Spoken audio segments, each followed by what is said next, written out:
Hello, everyone, and welcome. My name is Nadine. I am a money coach with Save a Million Cents, and I help people get better alignment with their money and finances and just to improve their relationship with money. Today, I have with me one of my clients, Alicia, who is going to share her success story with you. And the intention of this interview is to inspire you to think differently and to help you understand that there is a different way of living and a different way of looking at your money and improving your relationship with money. And that what the message behind all of this, it is about like the journey with money is not about finances, it really is about you. She has found that her life has tremendously improved in many different aspects, not just financially, and we want to encourage you to start looking at things differently. Hello, Alicia. Thank you for coming on. How's it going? Hello, thank you for inviting me. I'm very, very excited to be here and to share my journey with you and the results and all these change that has been happening Yay. these months. So Alicia has been, we've been working together since we met in May last year, and we've been working together since July, I feel. Yes, since June was a July. busy month for you. That's when you got married, yeah? Yes. Yeah. So Alicia is going through my program, Shake Your Moneymaker. And as part of my program, there is a big aspect of money shadow work. So what was your relationship with money like before doing the work, before doing the shadow work or money coaching in general? My relationship with money was like very dramatic and based fear. Mm-hmm. I felt that money was running away from me and I was just running after it and trying to get it. I really thought it was very unfair that I work so much, that I am a good person, why I cannot have money, why if money comes always leaves me.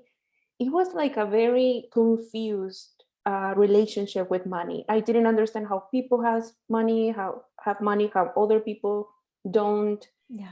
And it was more like a victim, or the money was the bad person in the movie, right? And I was the victim. I had all these perceptions of money. Mm-hmm. So it was not a good relationship. Yeah, so money was also the hero in that movie. I can hear as well. Like when it's there, it feels good. When it goes away, it becomes the villain kind of thing.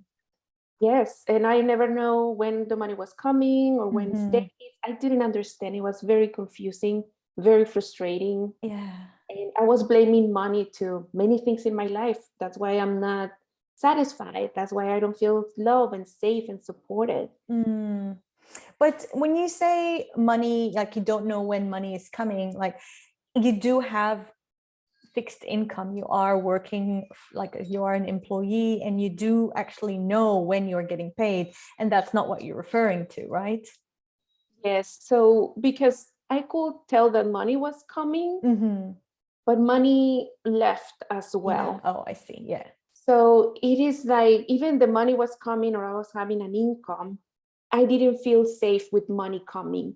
Mm-hmm. Knowing that my money was coming in certain dates, that Yeah. was not a factor to feel safe. Gotcha. Yes, that's Okay. what I'm trying to say, that it was confusing. Even if I knew when the money was coming, the relationship was not like a stable relationship. It was just running away like a bad boyfriend. Yeah. So, how would, in your own words, how would you describe money shadow work?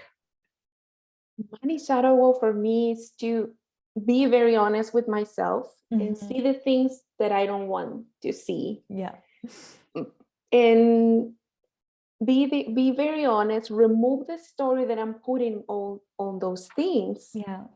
and see what is really there, what is really telling me about the way that I live, the way that I think, my beliefs. And it's, for me, has been, well, you have been my coach, it has been hard because I had very attached stories and I was blaming those stories for my life. So Mm. shadow work is to be honest and see them, even the things that I don't want to see. Yeah. One time I hear this phrase that we can self-heal ourselves Mm-hmm. until we get to the thing that we don't want to heal because we don't Yeah. want to see it. Yeah. And it was very good for me that you point out those things during the coaching, so I could actually see them even if I didn't want to. Yeah.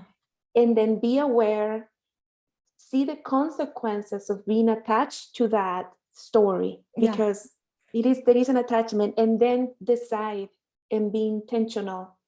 How do I want to change it? How do I want to live based on the consequences? Because sometimes I was so attached to a story, thinking that that was the reality, and the consequences were awful for me. And I was not able to see that. So now I can see them, and now I can change them. So that was shadow work. Wow, that's beautifully, beautifully said. Thank you, Alicia. You know, like seeing parts of us that we don't want to see or even refuse to acknowledge. And it's not from the point of view of being self-critical or hating on these parts of ourselves. It is a process of integration and a process of loving ourselves in a holistic way, even our warts, even our shadows, even that parts of us that we don't like. And just having that acceptance, because at the end of the day, home is acceptance. And when we accept ourselves, whatever it is that comes is home. That's when we feel safe. Yes, and that's very important in shadow work, because curiosity instead of judgment. Yes, exactly. Because judgment was telling me the story, and it was hard to know, this is judgment, this is the real story, and these are the consequences, and this is what I really want to do. So it is being curious, and that was a whole learning to stop listening those judgments and those archetype voices and just leave the things as they are and make a decision intentionally. Oh my gosh, you're so good at explaining this, even better than me. Thank you for this. So another part of the coaching program, we started to understand what your goals are, because a lot of people think that they have goals or think that whatever goals they're pursuing are their goals. However, after they do some work, they understand that, oh, these goals are just somebody else's expectations of me, whether it's what's expected of you because of your age, your marital status, your gender, etc., or like just from your family. However, we were able to hone into your personal goals and also your values. So my question to you is, how has your relationship with money changed since you became more aware of your core values? Oh my God, this changed everything, like the whole game for me. Yeah. Because I didn't know how was, like you just said, I was conditioned to spend money in certain things, and conditioned to think that money was a lot to be spent on these other things. Okay. It is like I have an inner thermometer for the areas of my life. And I thought I was conscious, but it was not. That thermometer was set by myself, because I took from my parents or my family or the community that I was growing up. So once I could identify my values during the coaching, I could see, okay, how am I spending the money based on those values? And there was a totally different, it was not aligned at all. So now that I know my values, I could align my budget, the way that I'm spending with the things that are important for me, adjust those thermometers. So this thing that was expensive in this thing, now it's normal. For example, it is easy example, snacks. If I can spend $15 in a snack, it's like, oh, it's okay, it's a snack. But if I go to Amazon and I see a book, oh no, it's too expensive, $15 too expensive. So I could tell, like, my values were totally mixed. So now I can tell, this is where I want to spend money, and these things are not important for me, so I reduce the spending. So if I am not earning more money, I feel I have a better quality of life, because I am spending on the things that makes me happy. And I feel more happy, and the money is giving me more, even if I have the same salary. It's a life hack, isn't it? It is really a life hack, because before I was just spending the little things and things that makes me happy, and I was thinking that it was money's fault, right? Oh, it's because I don't have money, that's why I cannot spend on this. And I was like, no, I can spend on this and adjust things according to my values, and make a big difference. Oh my God, that's so good. That's awesome. So how do you now handle money curveballs? I mean, shit happens, doesn't it? It's life. And I know that recently you did face a curveball and it could have sent you down a downward spiral. And I remember you telling me how you navigated that situation so beautifully. And as much as you want to reveal in front of, on this recording, please, feel free to keep things to yourself if you don't feel comfortable sharing. But how would you describe that situation and how did you navigate yourself out of it and out of the usual way of thinking? Absolutely. So I had a health situation in my family, Mm-hmm. and there was an emergency surgery that we were not expecting. And Mm-hmm. suddenly it was like a lot of money, Yeah. that surgery. And even though we have insurance and we're trying to figure out how to get that money from the insurance, even that my previous conditioning came back. Yeah. I started to freak out. I started to think, oh my God, this is it. This is when money runs away again. This is when I cannot trust on money. This is where I just I'm disappointed. This is when money goes away. Like that fear came back. Mm-hmm. And from that curiosity, I could see that fear. Mm-hmm. And honestly, it was winning the battle. Like it was Okay. taking me, that Yeah. fear. Mm-hmm. But I could stop, because it's like, no, I know another way of living. I know how I make these things differently. Yeah. So I stopped and I was like, no, this is not the way. Money is my friend. Money is my friend. But at the moment, that was not helping. Mm-hmm. So I did something crazy. And and I thought, okay, how can I come back to my reality or to my body that Mm-hmm. money is my friend? And then I thought, what do I do with friends? Well, I take coffee. So I thought, I want to take coffee with money. So I went and buy a coffee and sit in my car, and I took a bill that I had in my purse. And I was like, okay, I'm going to take a coffee with money. And at first I thought, this is crazy. Like, Lovely. what am I doing? Mm-hmm. So when I started, I was like, okay, I don't know what I'm going to say to a bill. But 1 minute later, I could just feel like a barrier just went down, Mm-hmm. just fell. And I was just looking at money and I started crying. And I was Yeah. like, I'm so afraid. This is happening to my family. I feel you're running away again. And I don't know what to do. And I know I have learned many things with your best friend, Nadine. but but at the same time, I don't know how to feel them right now. My fears are taking over and I don't want to. Yeah. And we started talking. Well, I started just like telling things about that. And at the end, I could feel so much respect and so much honor, like for that money, like a friend. Yeah. And I decided, I know you are my friend. And I brought to the conversation all the moments that I felt supported by money. At that Mm. point, I was just thinking on the bad things. And Yeah. then I brought to the table, these are the times that you also support me. So this is not true. Oh my God. Yeah. And so at the end, I was feeling so more calmed down, Mm-hmm. trustful. And then I took that money and I deposited into my bank account. And I just could feel so grateful for that money and so peaceful and honor it like it's my friend. And even though we cannot take that insurance, we cannot put a claim, even though we have to pay that money, I know that money will come back. Yeah. I trust in that money, Oh and my I know gosh. we're going to be okay and we're going to be safe.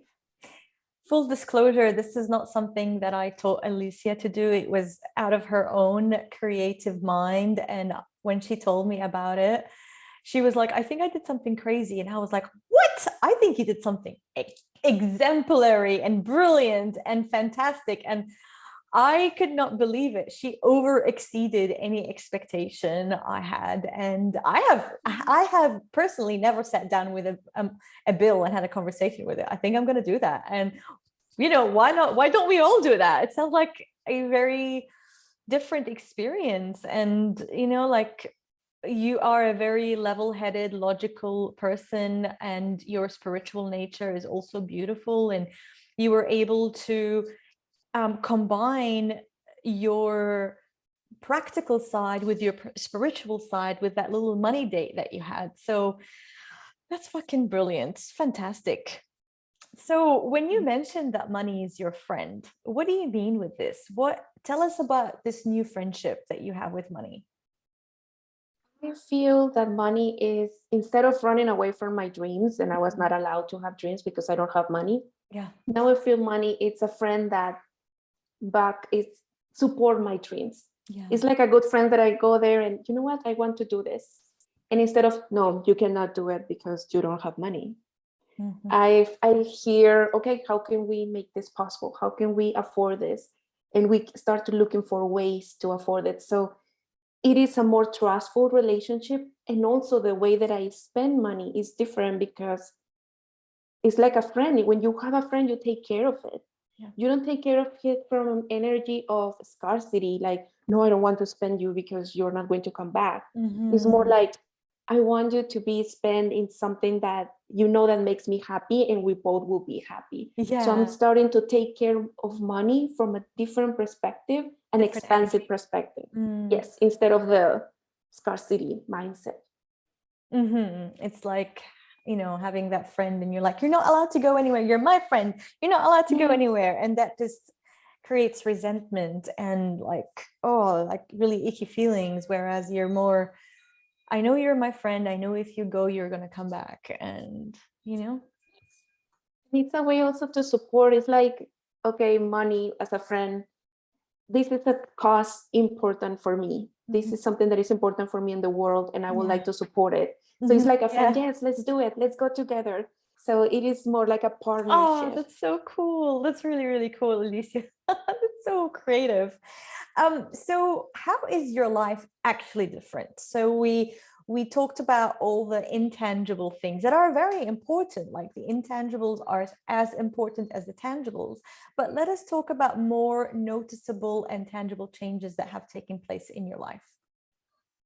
More tangible, yes. For example, in my money thermometer that I have been changing, I was feeling very guilty about going on trips. Or if I go on a trip, I was picking the most cheap hotel, the most horrible schedules on the plane. I was just doing it like from a place of taking more advantage of money, let's say it that way. The tyrant archetype. Yes. So now what I feel very different, like in this, it's from July, right? It is 6 months that we have been working together. I have had an amazing honeymoon, and a honeymoon that I could never imagine because I was not even to go on the internet and look for it because I cannot afford it. Yeah, you just never allowed yourself to do it. Never. Oh, I remember that day when I'm like, okay, so you want that. So just go and look at it. And you go, no, I can't afford it. I'm like, Alicia, yes, just go. And, you found things that worked and it was amazing. I remember that day. Yeah, it's like, oh no, going to these locations is super expensive. And then it's not like, for me, yeah. How can I afford this? So now it's from a different perspective. So I had an amazing honeymoon.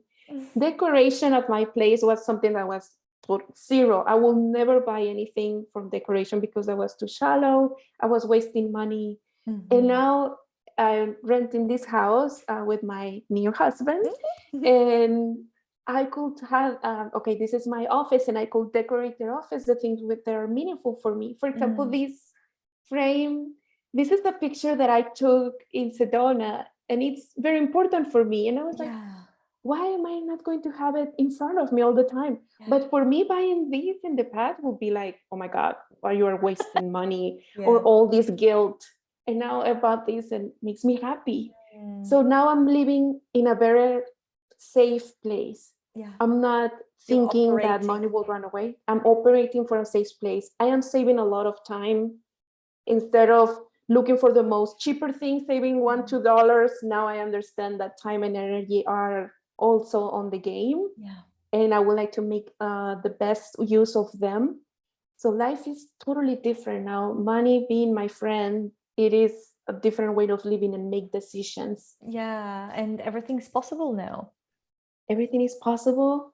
And yes, it is a different way of living, knowing that your dreams can be possible. Now I Mhm. believe they are possible instead of no, they're impossible, I cannot afford it.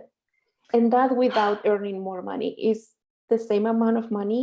It's Mhm. just a different way to use it. It's like you gave yourself a raise. Yes, exactly. Yes.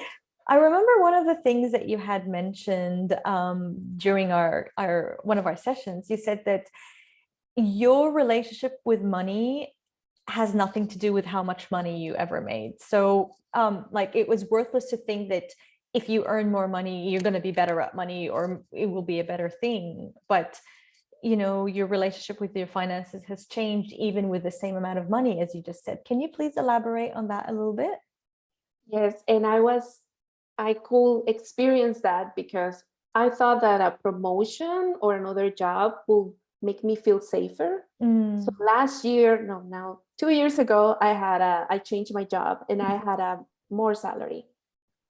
No, even receiving more money to my having a paycheck higher, I was still feeling the same unsafety, the same the scarcity, even more. I think I was feeling more Oh. guilt because it's like I don't know what to do, or I'm spending money. I should save all this money. I should spend less, and it was like I could experience and witness that more money cannot fix my problems with money. More money is not the solution. My goodness. And 6 months after that, when I met you, or 7 months after that, boom, I didn't get any raise, and it's a totally different way of living with money Yeah, because it's a wow. different relationship.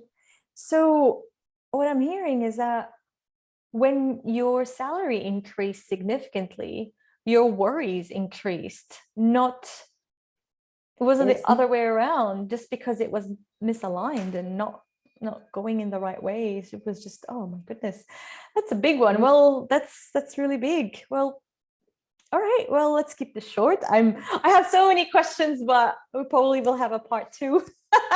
But this has been brilliant. Thank you so much for being so open to sharing your experience and sharing your journey with money, and how it started off as being your enemy, or the enemy, everybody's Yes. enemy, and it's as something you didn't understand, to now where money is your friend, where you feel supported and loved by that energy. And this is just a brilliant, brilliant story. And this was available for Alicia. It means it's available for all of us out there, changing our Yes. relationship with money. And I do remember at the very beginning of our journey together, Alicia was like, is it really possible? Am I really going to change? Like, yes. Yes. And that's the thing with having a coach, right? Like, you don't believe in yourself, but your coach holds you to your highest potential. Yes.